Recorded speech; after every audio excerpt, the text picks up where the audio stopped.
Hello students, पिछली कक्षा में हमने पढ़ा था आर्टिकल्स के बारे में। आर्टिकल्स पढ़े थे और जो पिछली क्लास में हमने आर्टिकल्स पढ़े थे उसमें विजुअल इनपुट्स भी थे और वर्बल इनपुट्स भी थे और साथ ही साथ डिस्क्रिप्टिव भी थे और आर्ग्यूमेंटेटिव भी। क्लियर है? चलिए ठीक है। तो आज हम जो पढ़ने वाले हैं कक्षा 12 के लिए जो टॉपिक है वो है स्पीच। आज हम पढ़ेंगे टॉपिक स्पीच। स्पीच इसका मतलब होता है भाषण। क्या होता है? भाषण देना। जो कि मोस्टली हम देखते हैं, हम स्कूल में होते हैं तो हम ये भाषण वगैरह की जो प्रतियोगिताएं होती हैं उसमें देखते हैं, भाषण दिए जाते हैं। अब यहाँ पे जो हम स्पीच लिखने वाले हैं, स्पीच भी आपको दो इनपुट्स में लिखना पड़ेगा। तो लिखना पड़ेगा दो इनपुट्स में लिखना पड़ेगा। ठीक है।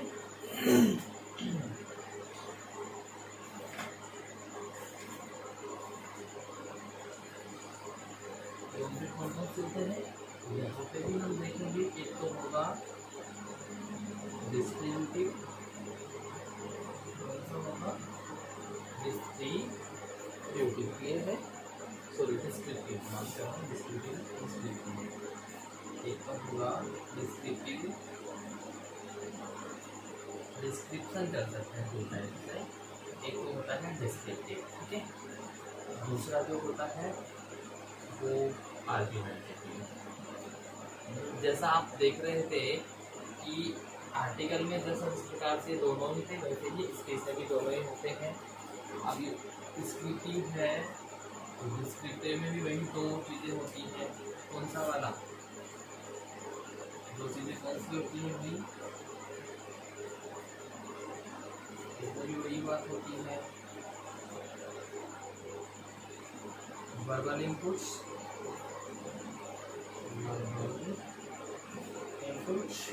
और विजुअल इनपुट्स।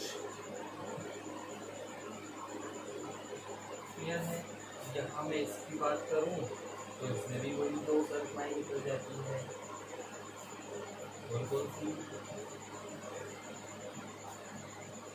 वर्बल इनपुट्स और विजुअल इनपुट्स।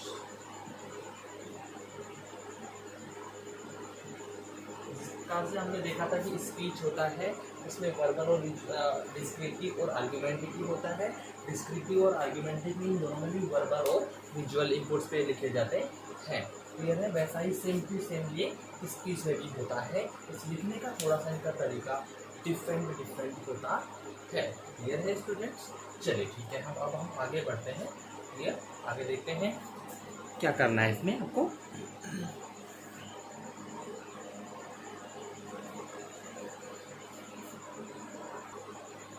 चलिए ठीक है। तो अब रही बात इसको लिखने की, तो अब वो हम थोड़ा सा इसका तरीका देख लेते हैं। क्लियर है?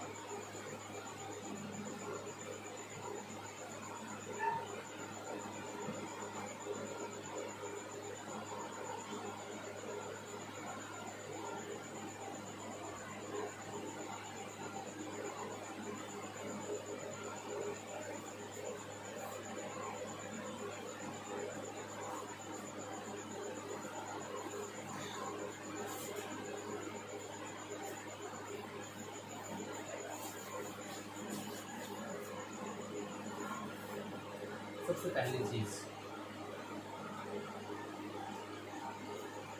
First thing,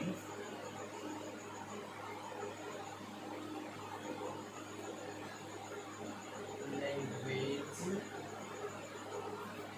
should be easy and effective.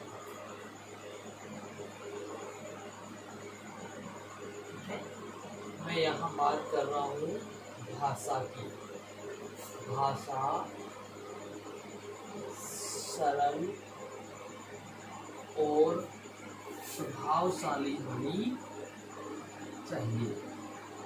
आप इसमें जो लैंग्वेज यूज करें वो कैसी होनी चाहिए? एक तो सरल होनी चाहिए, ठीक है, एक तो क्या होनी चाहिए, सरल होनी चाहिए, और दूसरी क्या होनी चाहिए, प्रभावशाली होनी चाहिए।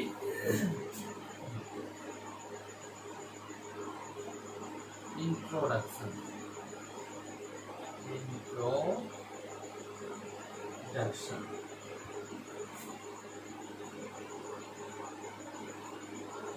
should be attractive, should be attractive and effective। सबसे पहली चीज हम देखते हैं कि इसकी जो लैंग्वेज है, लैंग्वेज बहुत ही इजी और इफेक्टिव होनी चाहिए। इसकी जो भाषा है बहुत ही आसान, सरल और प्रभावशाली होनी चाहिए। सेकेंड थिंग इसमें क्या होती है, हम देख सकते हैं कि इंट्रोडक्शन, इसका जो प्रस्तुतिकरण है, इंट्रोडक्शन बोले तो प्रस्तुतिकरण बड़ा ही आकर्षक और प्रभावी होना चाहिए। प्रस्तुतिकरण, प्रस्तुतिकरण आकर्षक, आकर्षक और प्रभावी होना चाहिए या प्रभावशाली होना चाहिए। क्लियर है? ये दो चीजें इसमें आपको विशेष रूप से ध्यान रखनी पड़ती है। क्लियर है कि नहीं? एक तो भाषा सरल और प्रभावशाली होनी चाहिए, दूसरा इसका प्रस्तुतिकरण आकर्षक और प्रभावी होना चाहिए। ठीक है?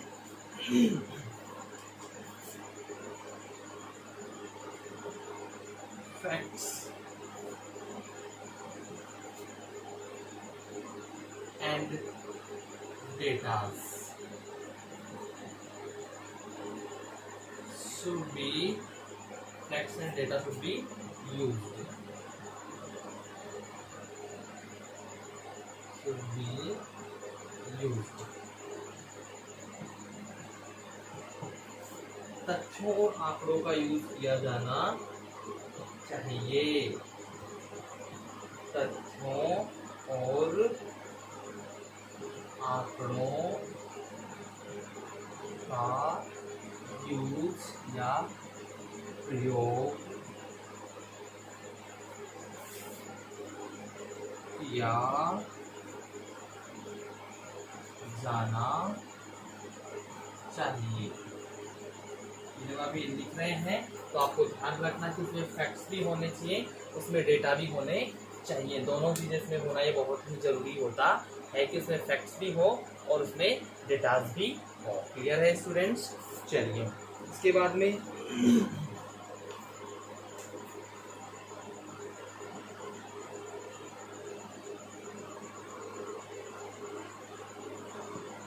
Comparison and contrast, contrast should be done. इसमें कंपैरिजन तुलना, तुलना और प्रतिद्वंद्विता की जानी चाहिए। ये दोनों चीजें इसमें होनी चाहिए। और रही बात अब इसका एंड कैसे करना चाहिए आपको, ठीक है?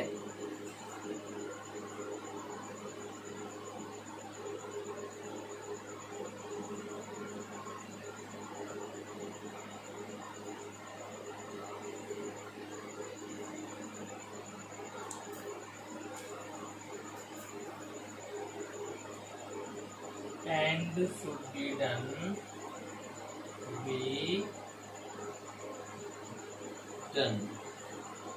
विथ, किसी भी फेमस पोएम की क्या हो सकती हैं, विथ एनी फेमस पोएम और लाइन्स ऑफ सॉन्ग। भाई या तो किसी फेमस पोएम की क्या हो सकती हैं, लाइन्स हो सकती हैं, या किसी गीत की लाइन हो सकती है, या फिर कोई कथन हो सकता है, या कहावत हो सकती है। स्टेटमेंट,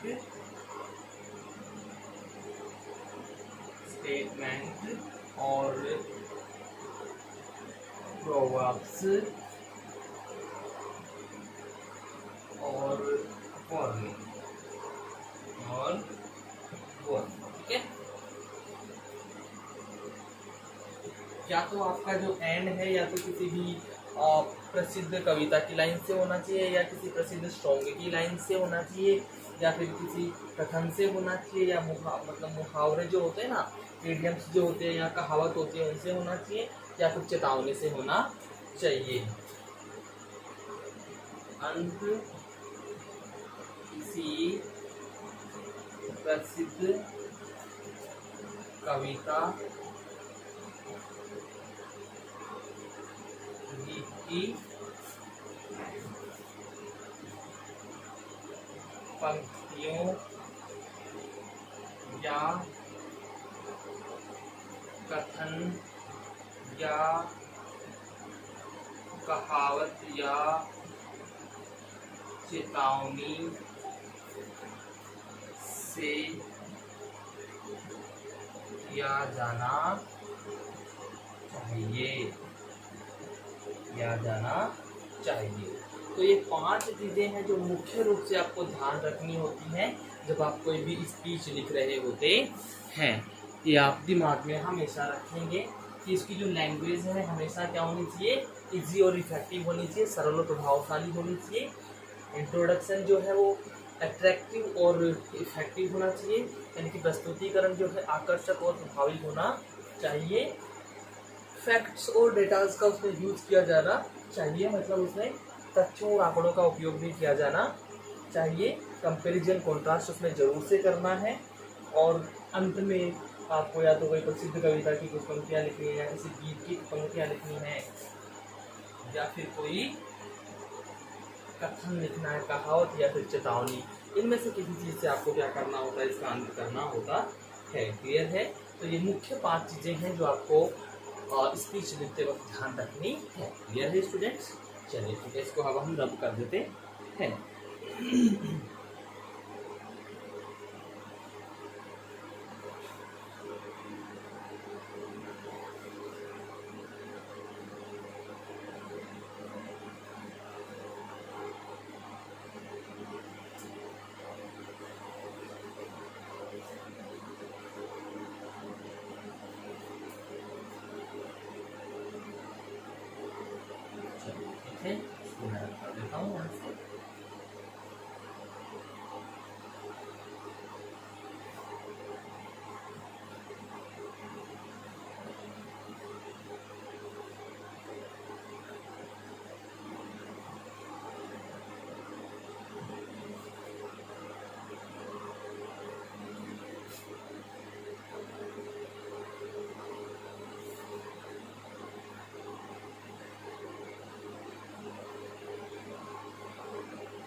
चलिए ठीक है, तो अब हम इस टॉपिक को आगे बढ़ाते हैं। तो मान लीजिए जब अपन लिख रहे हैं तो क्या करना होता है अपन को, सबसे पहले इसमें स्टार्ट जो हम करेंगे, ठीक है।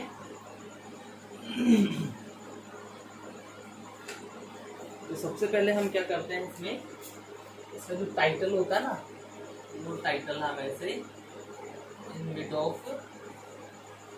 मिडिल ऑफ पेज हम ऐसे उसका टाइटल लिख देते हैं। क्लियर है? टाइटल लिखने के बाद में जो भी सैल्यूटेशन हमने देना होता है ना, सैल्यूटेशन मतलब, या फिर आप ये मान लीजिए हम फॉर्मल एड्रेस की बात कर लीजिए, संबोधित करते हैं, ठीक है, या इसको मैं ये कहूँगा कि फॉर्मल सैल्यूटेशन कहूँगा इसको मैं, या फॉर्मल एड्रेस कहूँगा, यानी कि फॉर्मल एड्रेस, यानी कि आप ये मान लीजिए औपचारिक रूप से सभी लोगों को संबोधित करना, औपचारिक रूप से सभी को संबोधन, सभी को संबोधन। जैसे भाई हम शुरू करते हैं तो बोलते हैं ना शुभ प्रभात या शुभ दोपहरी या फिर शुभ संध्या, जो भी होता है उसको हम इसमें लेते हैं, क्लियर है। उसके बाद में हम क्या करते हैं, अपना इम्प्रेसिव इंट्रोडक्शन देते हैं, इम्प्रेसिव इंट्रोडक्शन, यानी कि यहाँ पे मैं बात करूँ तो ये होता अपना प्रभावशाली परिचय, प्रभावशाली परिचय हमारे द्वारा अपना दिया जाता है, तरीका बड़ा प्रभावशाली होना चाहिए, क्लियर है। उसके बाद में announcement of the topic, announcement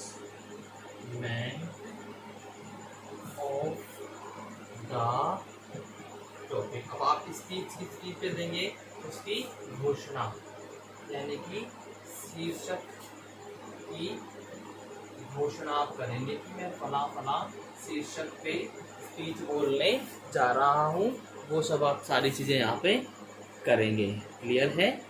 चलिए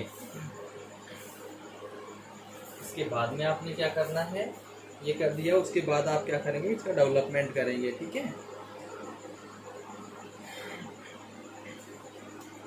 मतलब ये फर्स्ट थिंग हो गई, ये सेकंड थिंग हो गई, ये थर्ड थिंग हो गई, ये फोर्थ और ये फिफ्थ। उसके बाद यहाँ आ जाता है इसका डेवलपमेंट, यानी कि इसका विकास। अब यहाँ पे जो ये विकास की जो मैं बात कर रहा हूँ ना, इसमें ही वो सारी चीज़ें लिखी जाती हैं। कौन सी सारी चीज़ें, कंपैरिजन, कॉन्ट्रास्ट, ठीक है, इसमें आ जाते हैं वो comparison and contrast, comparison and contrast, या फिर डेटा एंड फैक्ट्स, ठीक है, या फिर कमीशन, कमिटी, इंक्वायरी, जो भी चीज़ें होती हैं वो सारी की सारी इसमें आ जाती हैं, या फिर कमीशंस और कमेटी की रिपोर्ट, कमेटी की रिपोर्ट, ये सारी चीज़ें फिर अपनी किसमें आ जाती हैं, इसके डेवलपमेंट में आ जाती हैं, किसमें आ जाती हैं, डेवलपमेंट में आ जाती हैं, क्लियर है स्टूडेंट्स।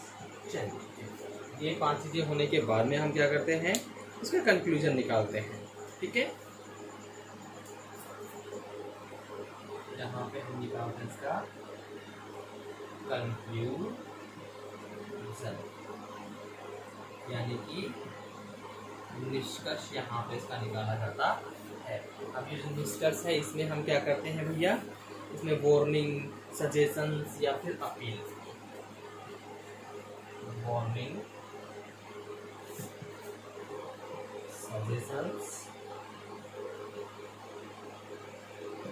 या फिर अपील, क्लियर है।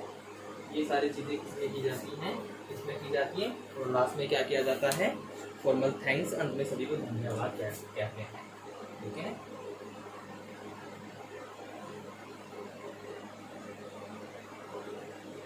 क्या होता है भैया, फॉर्मल थैंक्स, यानी कि सबको औपचारिक धन्यवाद देना होता है। ये सारी चीज़ें आपको जब भी आप क्या लिख रहे होते हैं, एक स्पीच लिख रहे होते हैं, तो आपको ये सारी चीज़ें ध्यान में रखनी होती है। यानी कि सबसे पहले टाइटल लिखेंगे, फिर उसका फॉर्मल एड्रेस देंगे, good morning everybody, honourable chief guest, और वो जो अपन लिखते हैं ना सारी चीज़ें वो यहाँ पे इसमें लिखी जाएंगी। क्लियर है?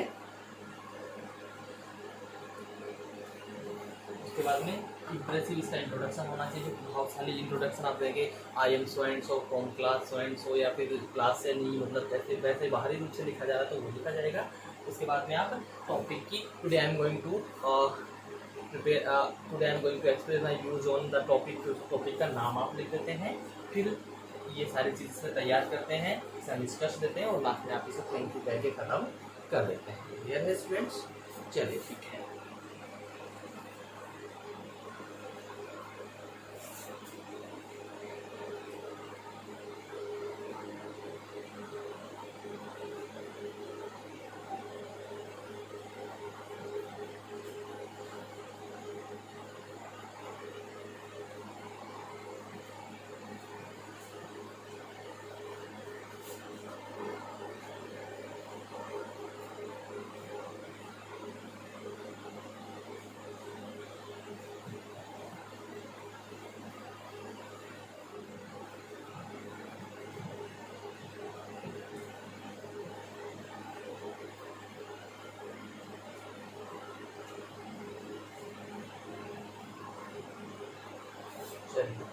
देखिए स्टूडेंट्स ध्यान दीजिए, सबसे पहले मैंने यहाँ पे क्या कर दिया, यहाँ डाल दिया इसका टाइटल। क्लियर है?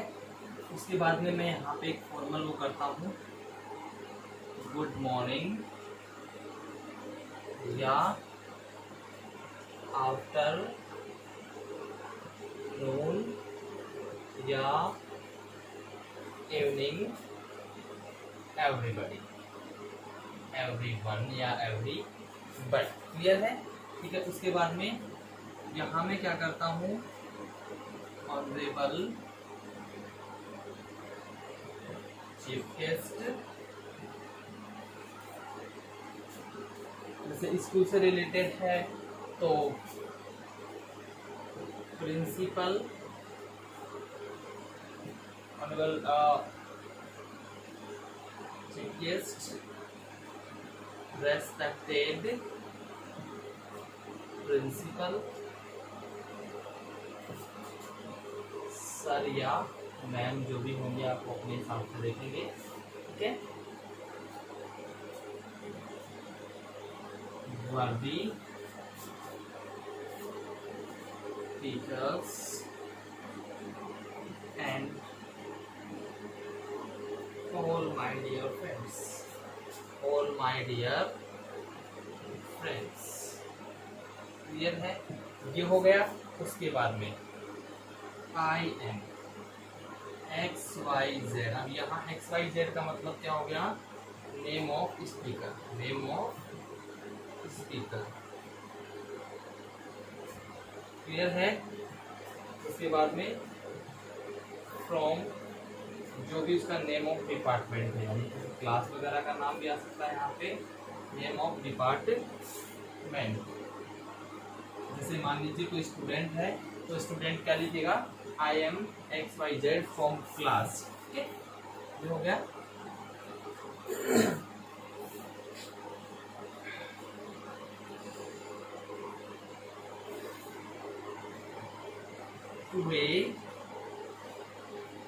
Today I stand here, today I stand here. फिर उसके बाद में आप जो भी है वो टॉपिक ले लेते हैं और उसकी बात कर लेते हैं। Today I stand here to speak on topic. उसके बाद में यहाँ पे क्या जाएगा, नेम ऑफ टॉपिक का नाम क्या है वो आप यहाँ पे दे देंगे और यहाँ पे आप क्या कर देंगे, इसको फुल स्टॉप लगा के खत्म कर देंगे।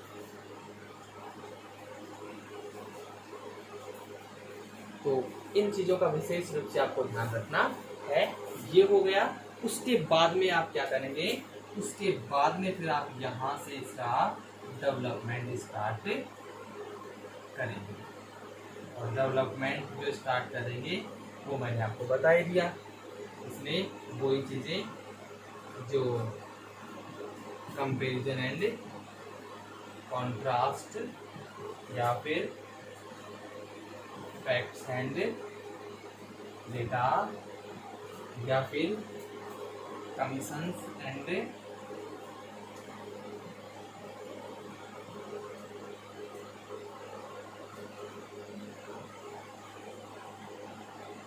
Committees reports.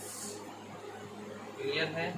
ये सारी चीजें इसमें आ जाती हैं और उसके बाद में आप लास्ट में क्या करते हैं, थैंक्स। तो अब आपको मैं यहाँ पे ये बताना चाहता हूँ कि ये टाइटल हो जाएगा, ये आपको दिया होगा क्वेश्चन में, तो ये यहाँ से लेके और यहाँ तक आपको सेम टू सेम रखना है। यानी ये चीज़ें तो आपको डालनी ही डालनी है। स्कूल से रिलेटेड है तो प्रिंसिपल आ जाएगा, नहीं तो कुछ आ जाएगा। बाकी चीफ गेस्ट तो हमेशा होता ही है, ओल्ड फ्रेंड्स भी हो जाता है। क्लियर है? उसके बाद में आई एम, ये भी आपको इंट्रोडक्शन भी देना होता है। नेम ऑफ डिपार्टमेंट, स्टूडेंट है तो इसको क्लास का नेम आ जाएगा। I am the student of class 12th 11th जो भी है। Today I stand here to speak on, यहाँ पे टॉपिक का नाम जो आपको क्वेश्चन में दिया होता है। तो यानी आप ये बोल सकते हैं कि यहाँ से लेकर के और ये यहाँ तक आप सेम रखेंगे। चेंज क्या क्या करना है, नेम ऑफ डिपार्टमेंट चेंज करना हो सकता है, नेम चेंज करना हो सकता है, और यहाँ पे टॉपिक चेंज करना हो सकता है। बाकी चीज़ें आप सेम रखिए। क्लियर है स्टूडेंट? फिर आप ये चीज़ें और लास्ट में आप थैंक्स करके इसको क्या कर देते हैं, ख़त्म कर देते हैं, या इसका कंक्लूजन देते हैं पहले स्टोरी, जहाँ पे आपको इसका कंक्लूजन देना होता है, जो आपको मैंने बताया ही कि या तो वार्निंग से देते हैं या फिर किसी सजेशन से देते हैं या फिर अपील से देते हैं। इससे इसका इंट्रोडक्शन दे देते हैं और उसके कंक्लूजन कर देते हैं और लास्ट में इसको थैंक्स करके खत्म कर देते हैं। क्लियर है स्टूडेंट्स? तो ये चीज़ें आपको विशेष रूप से इसमें ध्यान रखनी होती है। ठीक है, चलिए, तो ये हो गया इसका लिखने का तरीका, फॉर्मेट बता दिया है मैंने, क्या क्या चीज़ें विशेष रूप से ध्यान रखनी है वो भी बता दी है। अब हम चलते हैं क्वेश्चंस की तरफ। क्लियर है? क्वेश्चन लेते हैं, उसका आंसर देंगे और बेटर अच्छे तरीके से आपको समझ में आ जाएगा। Clear students? चलिए स्टूडेंट्स को रख करते हैं, क्वेश्चन लिखना स्टार्ट, क्वेश्चन लिखते हैं। क्लियर है? ये बता देते हैं इसको।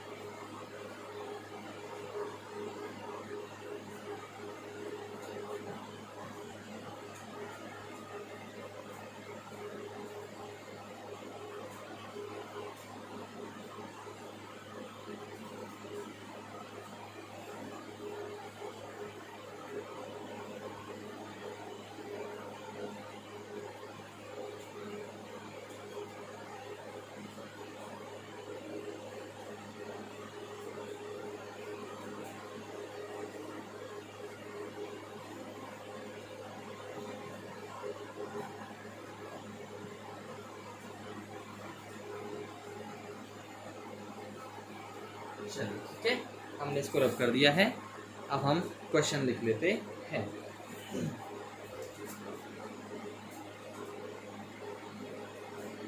क्वेश्चन कुछ ऐसे आएगा, look at the following visual inputs. Look at the following visual inputs and by using it and by using it write a prepare a speech। तो राइट ए भी हो सकता है या फिर प्रिपेयर अ स्पीच भी हो सकता है। Speech in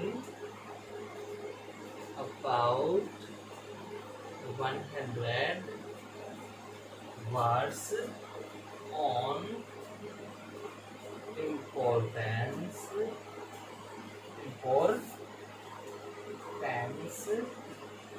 of the newspaper. Okay, of newspaper. तो यहाँ पे भैया आपको ये तो पता चल गया किस पे लिखना है, ठीक है। अब इसमें क्या है, जैसे मैंने यहाँ पे विजुअल्स की बात की है, तो भाई यहाँ विजुअल्स थोड़ी ना दे रखे हैं, ठीक है, विजुअल्स नहीं दे रखे, तो यहाँ पे आपको ऐसे विजुअल्स दे देगा। जैसे मान लीजिए ये मैंने यहाँ पे विजुअल बना दिया, इसके लिए यहाँ पे लिखा है बड़े बड़े अक्षरों में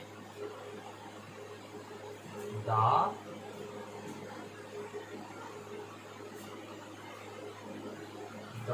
दैनिक भास्कर ऐसे लिखा गया। तो ये तो हो गया न्यूज़पेपर का नाम। फिर यहाँ पे कोई पिक्चर वगैरह ऐसे कुछ बना हुआ हो, पिक्चर वगैरह न्यूज़ में जो होता ना, फिर यहाँ पे आपको बड़ा सा कोई टॉपिक लिख रखा हो, जैसे ये है कि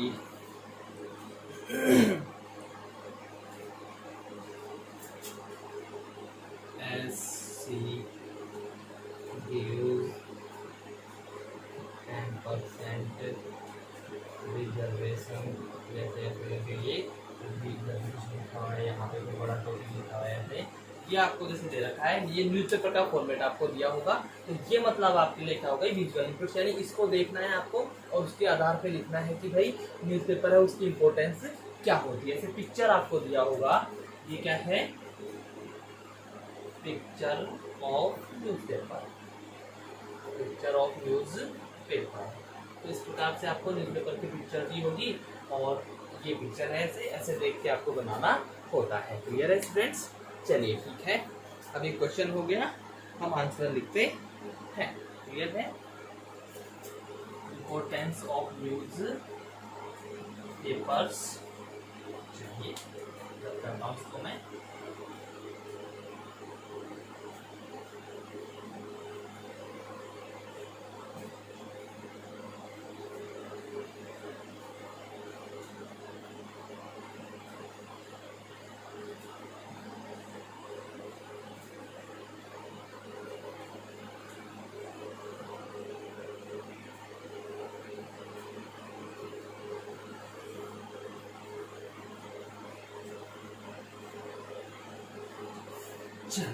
हो गया। अब हमको सबसे पहले तो क्या करना है, यहाँ पे लिखना है इसका जो टॉपिक है। टॉपिक क्या है, importance of newspaper.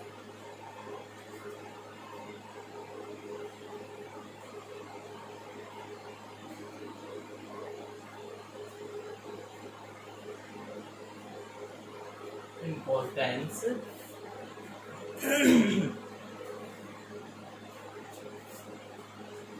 Of newspapers, NEWSPAPERS,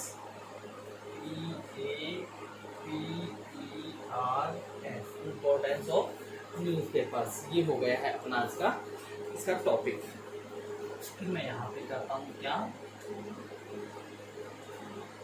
good morning every one, है good morning everyone.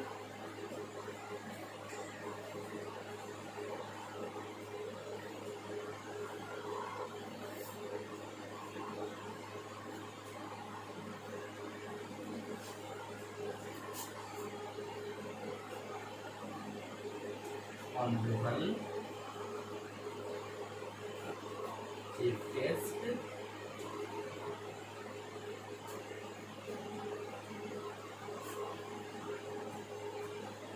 respected Principal Sir Worthy teachers, other distinguished guests,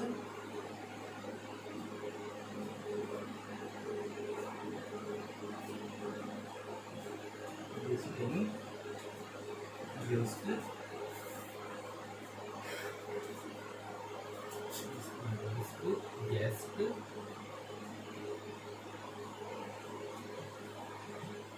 and audience। Clear है? चलिए, तो यहाँ पे क्या हो गया, हमने सबको क्या कर दिया है, एंडियरिंग ऑडियंस कर सकते हैं, तो प्यारे श्रोताओं, एंडियरिंग ऑडियंस, क्लियर है। तो अब यहाँ ये हो गया है। इसके बाद में हम नाम वगैरह जो है वो लिखते हैं।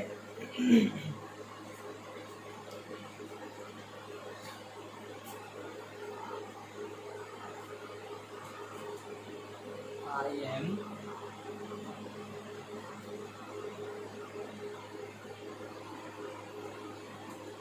Ramesh of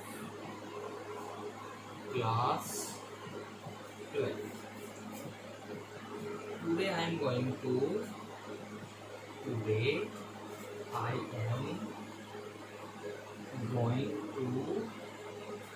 express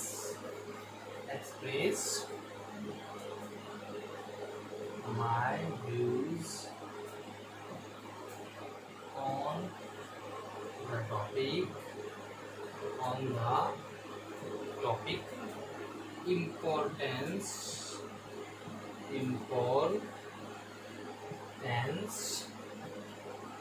of newspapers.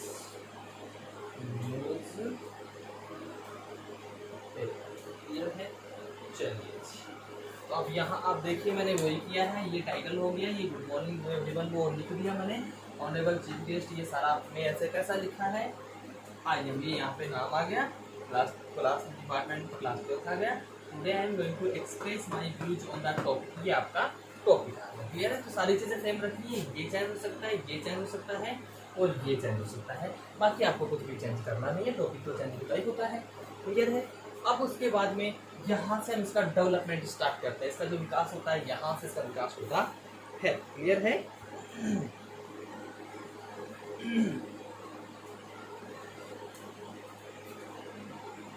Newspaper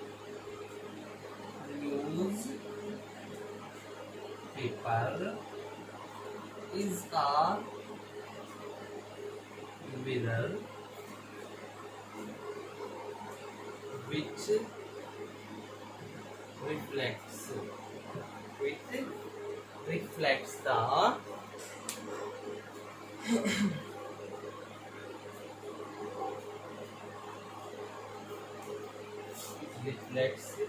the political, the economical and the social conditions and the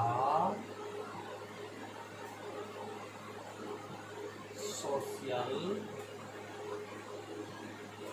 conditions। तो न्यूज़पेपर एक ऐसा आईना है जो राजनीतिक, आर्थिक और सामाजिक स्थितियों को दिखाता है। क्या है ये? आईना है, ये समाज का आईना होता है। न्यूज़पेपर मीडिया को एक ऐसा समाज का आईना कहा जाता है जो सब कुछ साफ दिखाने की हिम्मत रखता है। तो यहाँ मैं कह सकता हूँ कि न्यूज़पेपर को एक ऐसा आईना बनाया है जो राजनीतिक, आर्थिक और सामाजिक स्थितियों को हमारे सामने दर्शाता है। क्लियर है। Newspapers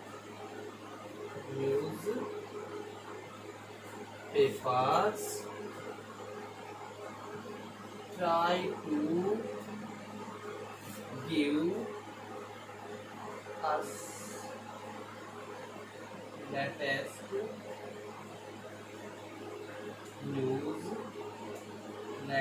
news about the country and the world की बात करी जाए जहाँ तक न्यूज़पेपर की, तो न्यूज़पेपर जो है हमें कंट्री और दुनिया की जो जितनी भी लेटेस्ट न्यूज़ होती है वो सारी क्या करवाता है, देने की कोशिश करता है। क्लियर है।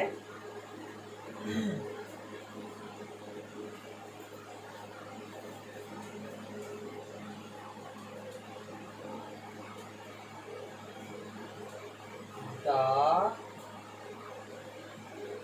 government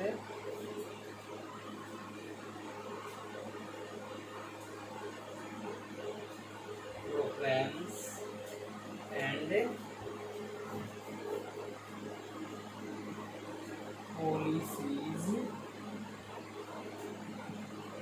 are made public by the newspapers.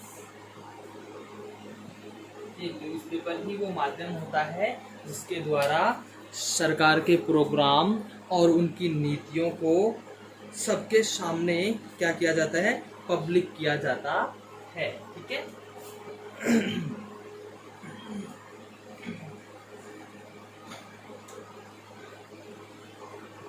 they are an eye opener for the government।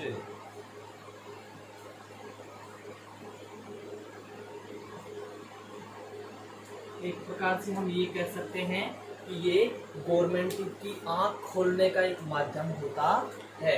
Newspaper क्या होता है, सरकार की आंखें खोलने का एक माध्यम होता है। इसके द्वारा सरकार की आंखें हम खोलने का कार्य करते हैं। यानी हमें हमारी कोई भी बात मनवानी है तो हम थ्रू द न्यूज़पेपर हमारी बात मनवा सकते हैं। Is it clear? चलिए आगे बढ़ते हैं।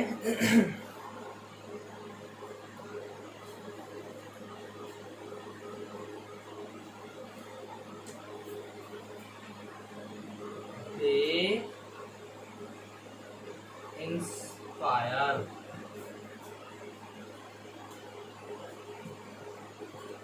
awakening among people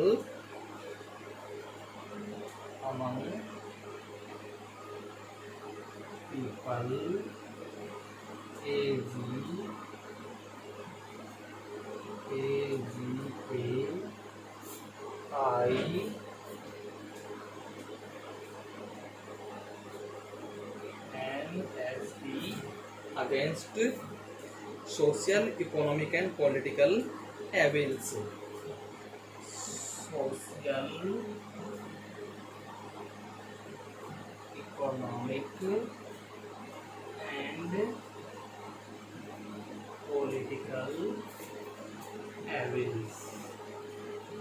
ये अखबार ही ऐसा माध्यम होता है जो लोगों को इंस्पायर करता है किसके खिलाफ, कि जो भी सामाजिक, आर्थिक और राजनीतिक बुराइयां हैं उनके प्रति हमें जागरूक करने का कार्य करता है। कौन? समाचार पत्र। समाचार पत्र एक माध्यम है जिसके द्वारा हम अपनी जागरूकताएं बढ़ाते हैं। समाज में जो भी बुरा हो रहा है उसके खिलाफ हम जागरूक हो जाते हैं, आवाज उठाने के लिए तैयार हो जाते हैं। क्लियर है?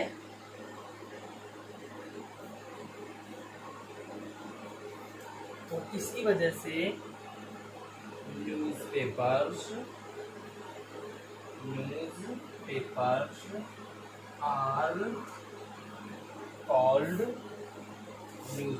are called the barometers of a country।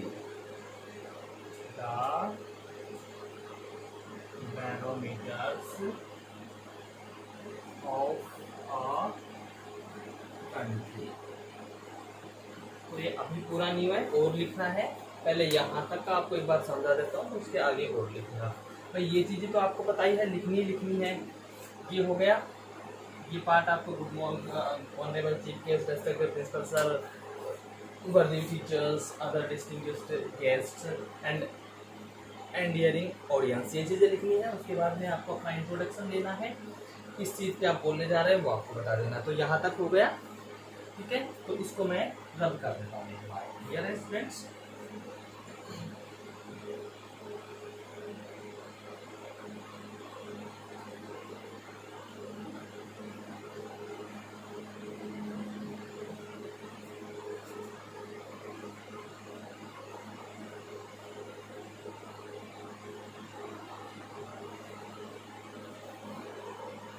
Introduction वगैरह होने के बाद फिर मैंने यहाँ से इसका डेवलपमेंट पार्ट लिखना प्रारंभ किया है कि newspaper is a mirror which reflect the political, the economical and the social conditions. कि न्यूज़पेपर एक ऐसा आईना होता है जो हमारे को राजनीतिक, आर्थिक और सामाजिक स्थितियों के बारे में सब कुछ दिखाता है। Newspapers try to give us latest news about the country and the world. समाचार पत्र ही होते हैं जो हमें देश और दुनिया के बारे में जितनी भी नई नई खबरें होते हैं वो सारी हम तक पहुंचाते हैं। The government programmes and policies are made public by the newspapers. जितने भी गवर्नमेंट प्रोग्राम्स और जो पॉलिसीज होती हैं वो बड़ी ही सीक्रेटली बनाई जाती हैं, लेकिन उनको पब्लिक कौन करता है? न्यूज़पेपर्स। न्यूज़पेपर्स के द्वारा इनको पब्लिक किया जाता है, उनको सार्वजनिक किया जाता है।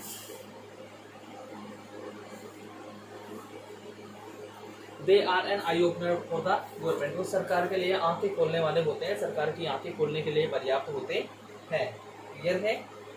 उसके बाद में they inspire awakening among people against social, economic and political evidence.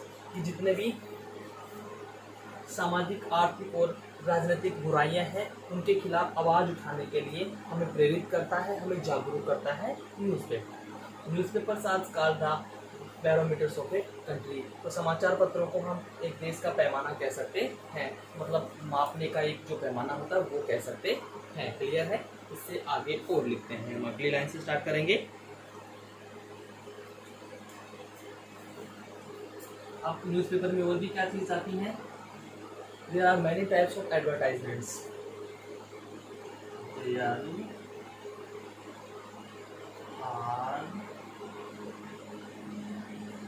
Many types of advertisements। हम देखते हैं न्यूज़पेपर में बहुत प्रकार के, कई प्रकार के क्या होते हैं? एडवर्टाइजमेंट्स होते हैं। They help trade and business. और ये जो एडवर्टाइजमेंट होते हैं वे व्यापार और जो काम धंधा है उसमें हमारी सहायता करते हैं। जितना भी हमारा व्यापार होता है उसमें हमारी सहायता करते हैं।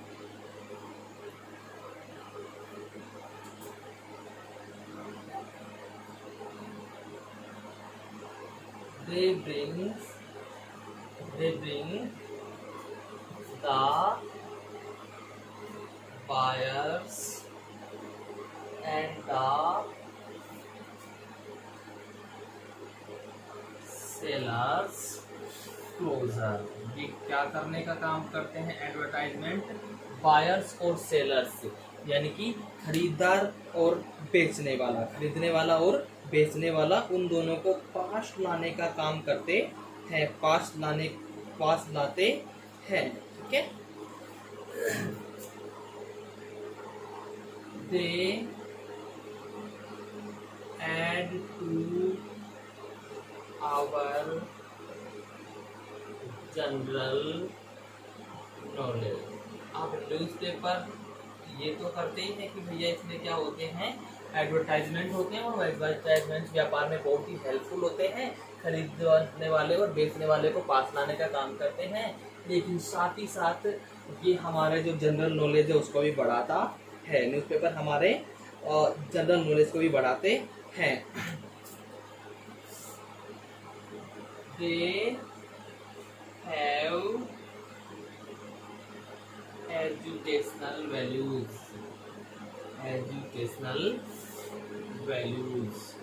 इसमें शैक्षणिक वैल्यूज भी होती हैं, एजुकेशनल वैल्यूज इसमें स्थित होती हैं। क्लियर है स्टूडेंट्स?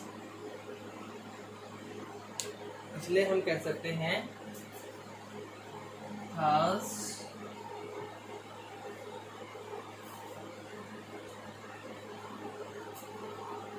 newspapers